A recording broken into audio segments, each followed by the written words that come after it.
afternoon and welcome to the Trumpet TV Media News Updates. Here are our major headlines.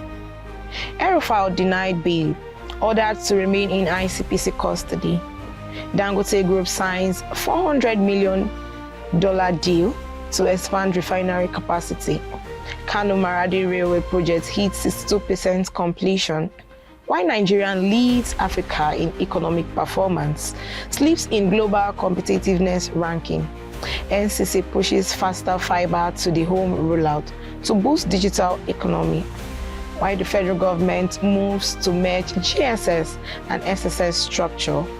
France cruise into the FIFA World Cup round of 16 as Mbappe nets brace. Details shortly.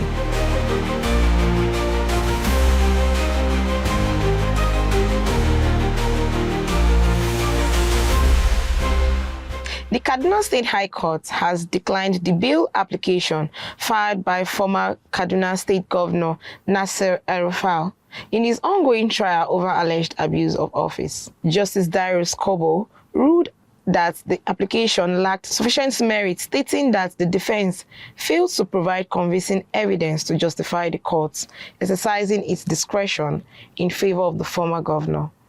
The judge ordered that El-Rufai remain in the custody of the Independent Corrupt Practices and Other Related Offences Commission (ICPC) pending the continuation of his trial.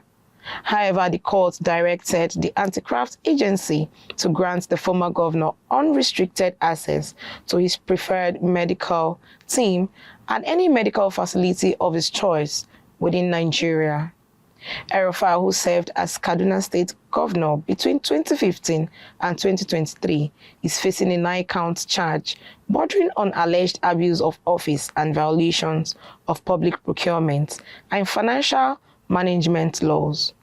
He has pleaded not guilty to all charges, while his legal team insists the prosecution is politically motivated.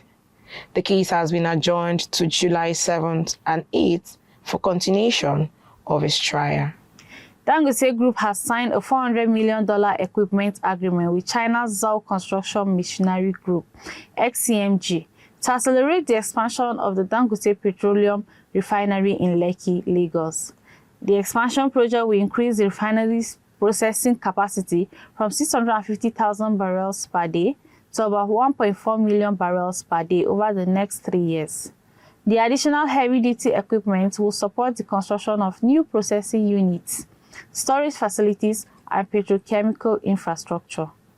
The agreement comes as Dangote Refinery prepares for a major capital raise ahead of a proposed public listing, expecting to become one of Africa's biggest. Industry analysts say the expansion will strengthen Nigeria's energy security, reduce dependence on imported petroleum products, create thousands of jobs, and significantly boost export earnings. The refinery is expected to process nearly all of Nigeria's crude oil production once the expansion is completed. The federal government says the Kano-Maradi Standard Gauge Railway project has reached approximately 62% completion. Special Advisor to the President on Media and Public Communication, Sunday Diary, disclosed the progress during an inspection of the ongoing construction works across the Northwest.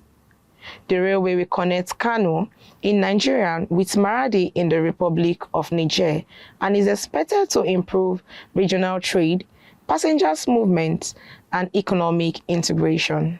The project includes 20 railway stations, 5 workshops, 52 bridges, and more than 80 road crossings when completed. The line is expected to transport about 3,000 metric tons of cargo and over 9,000 passengers daily. Government says the project remains on course for key milestones by December as part of President Bola Tinubu's infrastructure agenda. Nigeria has emerged as Africa's highest performing economy in the International Institute for Management Development, IMD, World Competitiveness Ranking 2026 for economic performance. The country scored 45.2 points to rank 55th globally in the economic performance category, ahead of South Africa, Ghana, Kenya, Namibia, and Botswana. Despite this achievement, Nigeria dropped to 68 out of 70 countries in the overall global competitiveness ranking. The report identified infrastructure as Nigeria's weakest area, while government efficiency and business efficiency also recorded declines. Business executives cited high borrowing costs, exchange rate volatility, inflation, and insecurity as the biggest challenges affecting investment and productivity. The report called for stronger reforms in governance, infrastructure, and institutional capacity to improve Nigeria's global competitiveness. The Nigerian Communication Commission (NCC) has called for accelerated deployment of fiber to the home or FTTH infrastructure across Nigeria.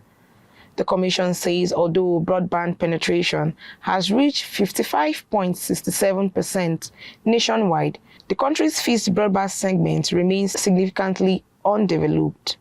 Speaking during the Association of Telecommunications Companies of Nigeria, ATCON, Critical Conversation Forum in Lagos, Executive Vice Chairman of the NCC, Dr. Aminu Maida, said only 265,000 fiber-to-the-home subscriptions currently exist in Nigeria.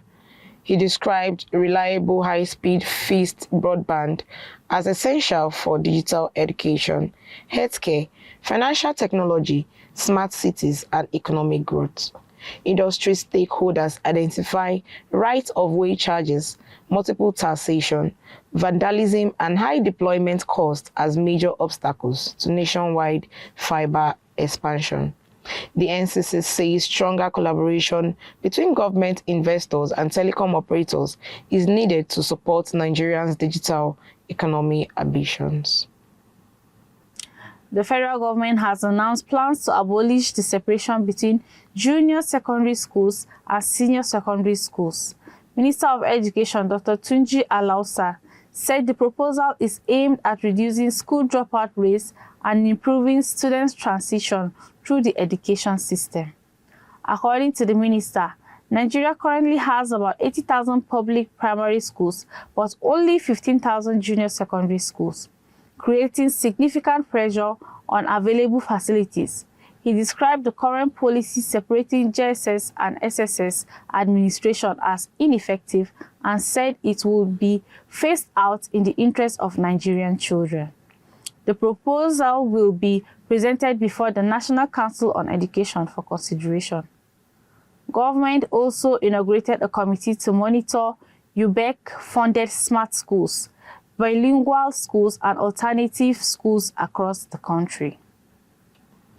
France have booked their place in the round of 16 of the 2026 FIFA World Cup after defeating Sweden 3-0.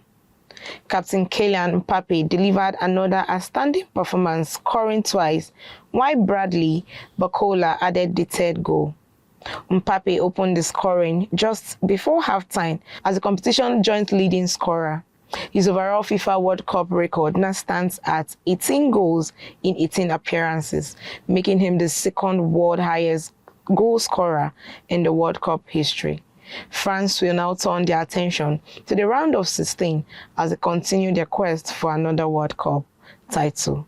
And that's the latest from the Trumpet TV Media News updates. I am Blessing Oziwo. I am Hannah Samuel. Thanks for watching.